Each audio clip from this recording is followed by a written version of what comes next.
This is the second week in a row that the way God handles things has irritated me. Last week, I got irritated with God with the way He was handling these ungrateful Israelites. They had prayed for 430 years for their freedom to the Egyptians. And God answered their prayer. He sent Moses along with 10 convincing plagues to convince the Pharaoh to let his people go. And eventually he did. And Moses led them to their freedom on their journey to their own promised land. But they weren't on their journey 3 weeks before they started whining about the conditions of their journey. They were thirsty. They hadn't had anything to drink for 3 days. And that's a serious thing. I give the Israelites that. And so God said to Moses, lead them to Marietta, to a pond, to a place where there's water. And so he does, and the Israelites are thirsty, and they take a drink. And they says, we don't like this water. It's not sweet. 420. It is not good. It is bitter or sour. And I thought to myself, if I were God and these people whine like this, 3 weeks into their journey of freedom, I would reopen that Red Sea, send them back to Egypt, and tell them, don't you ever come to me asking for your freedom again, because I will not listen. But you know what God did? Instead of what I would do, He did what He did. He took a branch from a tree, told Moses to, and Moses put it in the pond and made the water sweet for them. Well, that wasn't the end of it. A couple weeks later, they started whining because they didn't like the food they were eating. And I thought to myself, look, you've been in slavery now for 430 years and you're complaining about the food? Now, if I were God, and I'm not, I'd open that Red Sea up and I'd have sent them right back to Egypt. But you know what God did? He told Moses, he says, you tell those sweet Israelites that I'm sorry that I've inconvenienced them a little bit and they don't have the food they want. So you tell them that I'm going to give them bread in the morning, quail in the evening, for the rest of their journey. Now that irritated me. But God didn't ask me how to deal with His people. But He didn't tell me I couldn't be irritated. So today we get this lesson from the book of Samuel, and I get irritated all over again. Here is Samuel, a little boy, manning the temple of God, sleeping near the Ark of the Covenant. And God comes to him and says, Samuel, Samuel. And Samuel doesn't know who it is. He doesn't know whose voice it is. So he gets up and he goes to Eli and says, Eli, what do you need? Eli said, I didn't say anything. Go get back in bed. So Samuel goes and gets back in bed. And God calls a second time and says, Samuel, Samuel. Well, Samuel doesn't know who it is. So he gets up and he says, Eli, what do you need? Eli said, I didn't say anything. Go back to bed. A third time, God comes to Samuel and says, Samuel, Samuel. And Samuel gets up a third time, bothers Eli, who's trying his best to get a good night's sleep, and says, Eli, what do you need? Eli says, this is getting old. Go back to your bed, and the next time somebody calls you, just say, yes, Lord, I'm listening. I've got something to say to God. Number one, my mother worked for the United States government for her entire working life. First of all, in the FBI in Washington, D.C., and second of all, she trained and became a switchboard operator for government offices. And that meant that there were calls coming into this switchboard from all over the world, from different people, from different organizations, and she had to direct those calls to the proper places. And in order to be a switchboard operator for the government, you had to take several weeks of intense training about how to call people and how to answer calls.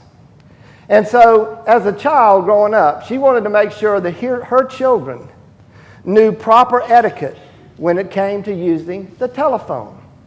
So she taught us when I was really little how to make a phone call. And this is how you do it. She said, when you call somebody, you first of all identify yourself. You say, my name is Ron Grunke. And then you say who you would like to speak to with a may in front of that. May I speak to so-and-so? That is the way you make a phone call. Kathy Phillips, y'all know her?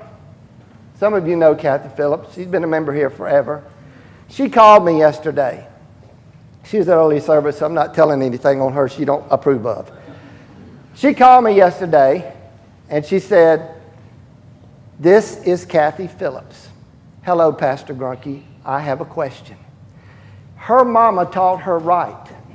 That's how you make a phone call. You don't call somebody and say, who is this? I'm thinking, well, who in the heck did you call? Or they'll say, who's speaking? And I'll say, well, let me guess. Let me see. I don't know who this is. Or can I speak to so-and-so? No. When you call somebody, the first thing you do is identify yourself and the nature of your business. God calls Samuel, who had never talked to the Lord before, and does not identify himself. And so naturally, Samuel doesn't know who it is, and goes to Eli thinking it's him.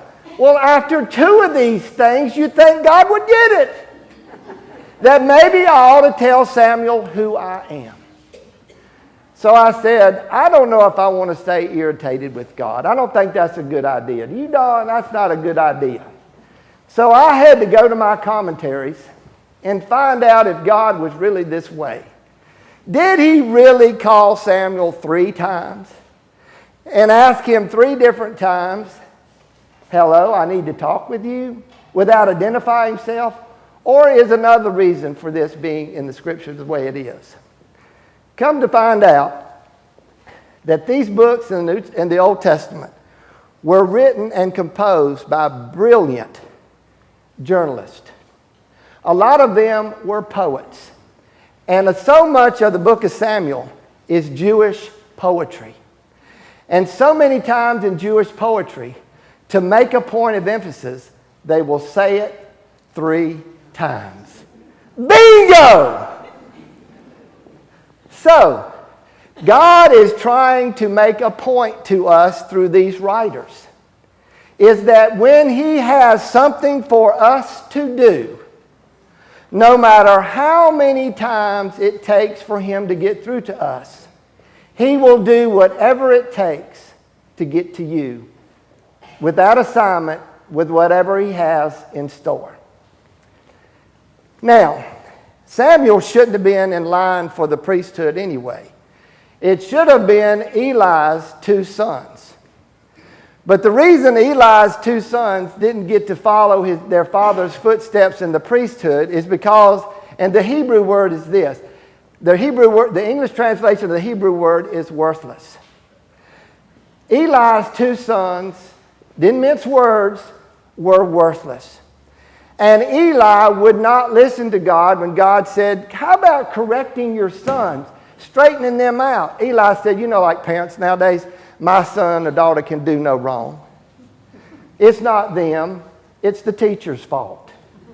You've heard that before, hadn't you? And so Eli didn't correct his 2 sons. I want to tell you how worthless they were. I'm going to tell you a couple things they did or did not do. Number one, every so often, they would offer sacrifices to God. And they would be kind of burnt offerings of one various animal or another.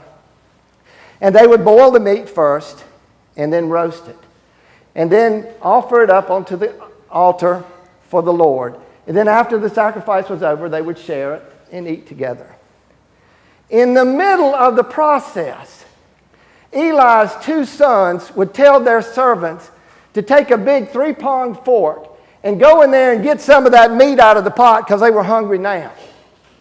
Isn't that awful? The sacrifice hadn't even been made and they wanted some of the meat. And sometimes they would even go and send their servants to get some of the meat that was raw because they were having friends over for a tailgate party. And they would barbecue the steak. And this was the sacrifice that was supposed to be to God in the first place. Those 2 boys were terrible. That's not all. They were preachers along with Eli in the temple. And you know what else they would do? They had women who were at the doors of the temple to greet people.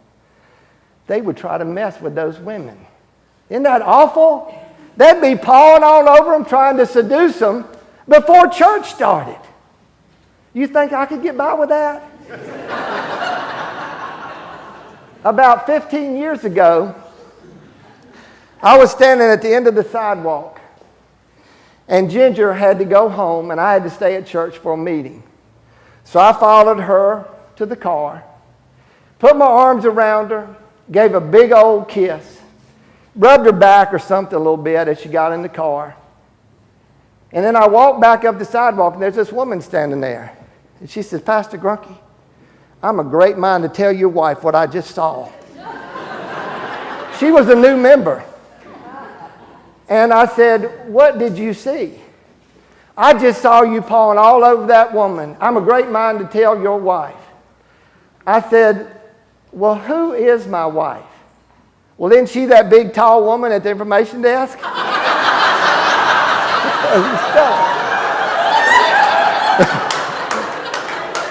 I said, no, that would not be my wife. I said, that's Stella Blenner, and she's a church administrator. That woman you saw me hugging all over is my wife. That was the shortest tenure I've ever seen of a new member. I haven't seen her since. But the point is that because Eli's 2 sons were so worthless, the priesthood was passed down to Samuel. He listened to God's wishes and carried out those wishes. So what has that to do with me and you? God has called each and every one of us to share in the mission of His kingdom, which is to spread the good news of the resurrection of Jesus Christ. He knows your time, He knows your talents, and He knows your treasures. And He's going to come to you in His own special way, and He's going to give you the job that best suits your gifts. So the question is, we know that Samuel said, "Speak, Lord, for your servant hears."